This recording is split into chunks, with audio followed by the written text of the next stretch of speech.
We've destroyed their nuclear program. We've destroyed their conventional military. We've radically reduced their, what you might call their asymmetric military abilities. And right now we're trying to see if they're willing to make the kind of long-term changes that would be necessary to have a better relationship with the United States. And if not, that's fine too. After claiming to have destroyed Iran's nuclear program, has Trump's strategy for dealing with Tehran now shifted toward a different priority? Is Iran's nuclear program no longer America's top priority as the Trump administration focuses increasingly on energy and economic concerns? A nuclear-free Iran may now be goal number 2, as JD Vance reveals what he says are Trump's real priorities in the Iran conflict. America's first goal in the Iran war: keeping oil and gas prices low for ordinary Americans while preventing the conflict from triggering a wider energy crisis.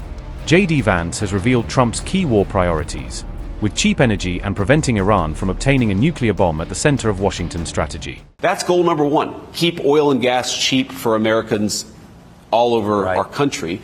And then obviously goal number 2 is ensure that Iran never gets a nuclear weapon. I feel confident we're accomplishing both of those goals. Is Washington now putting energy security ahead of Iran's nuclear threat as Trump weighs what comes next in the conflict? Oil, the Strait of Hormuz, and Iran's nuclear program. What does Trump really want to achieve through the Iran war? US Vice President JD Vance has revealed what he described as the Trump administration's top objective in the Iran war, offering fresh insight into Washington's strategic priorities. During an interview, JD Vance declared that the administration's immediate priority is to keep oil cheap for Americans while preventing disruptions to energy supplies. Speaking to Fox News, Vance pointed to the sharp rise in oil prices during the early stages of the conflict as evidence of the economic risks posed by the war. Well, the thing I can say with confidence is I think this ends with the United States in a stronger position, with Iran not having a nuclear weapon, and with the Strait of Hormuz returned to a place where oil and gas prices are stable for the American people. I think the issue here, Will, is that the Iranians sometimes make commitments that they don't honor. They make a deal, they don't honor the deal. And I understand your point about the seesaw nature of this, but I think what that reflects is that we have a lot of tools at our disposal to compel action. And sometimes we're focused on the energy piece of it because we want Americans to be able to afford the price of oil and gas. Sometimes we're obviously focused on the military nature of it. Sometimes we're focused on the nuclear program. So I think what is really happening is that you're seeing a president of the United States at the height of his authority with a lot of tools, diplomatic, military, and economic. What I think is really going on from the inside is that we're using those tools very selectively, very strategically to get the outcome that the President of the United States needs to get for the benefit of the American people. And it really is twofold. It's ensuring that the Gulf countries continue to send oil and gas to the world economy so that we have energy price stability. That's obviously important for the American people. I know that oil is down today, and it's way down from the highs in the early days of the conflict. That's goal number 1. Keep oil and gas cheap for Americans all over our country. And then obviously goal number 2 is ensure that Iran never gets a nuclear weapon. I feel confident we're accomplishing both of those goals, but it's inherently an unpredictable thing because the Iranians themselves are unpredictable and they sometimes don't honor the commitments they've made to us. Vance acknowledged that the conflict remains highly unpredictable, saying future developments will depend in large part on Iran's actions and decisions. When asked about the endgame of the war, Vance said he expects the United States to emerge from the conflict in a stronger strategic position than before.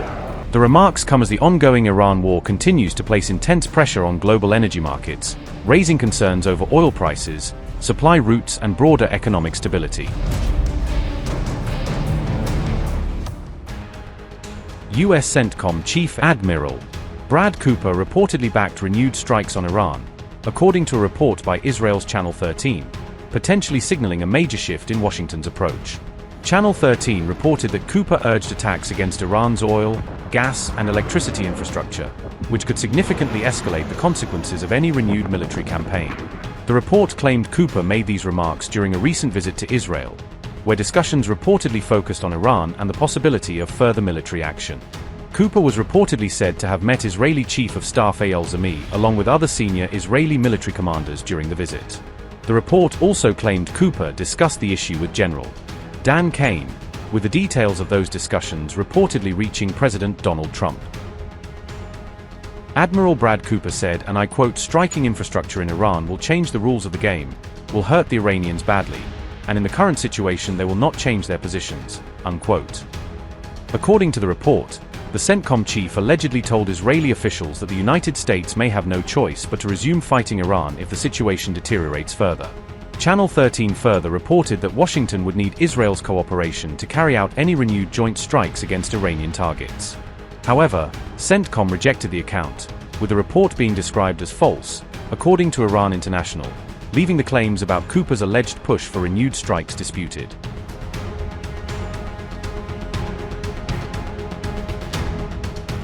US President Donald Trump faces another major challenge, this time over whether to bring the war with Iran to an end.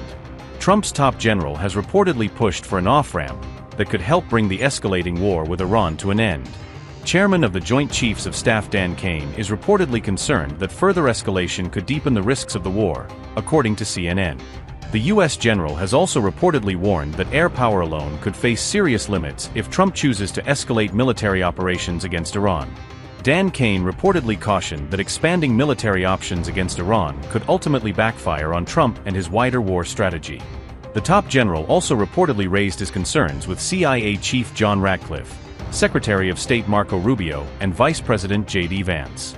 Dan Kane is also reportedly resistant to any potential ground invasion, warning against sending U.S. troops directly into Iran.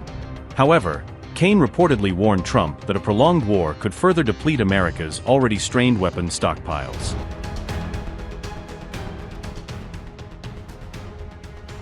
An IRGC advisor says Iran is shifting from a defensive to an offensive military doctrine, with readiness for cross-border operations now a central goal.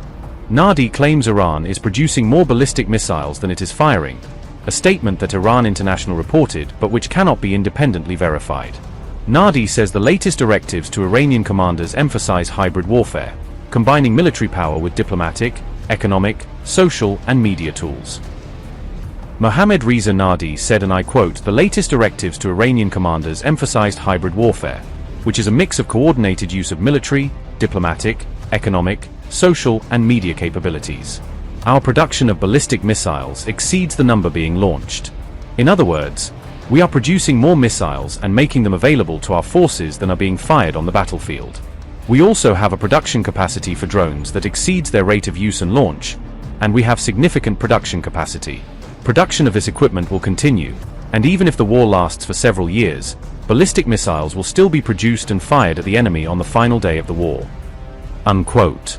Iranian forces must be ready to carry out operations beyond the country's borders when ordered, Nadi adds, openly defining this as the central feature of an offensive doctrine.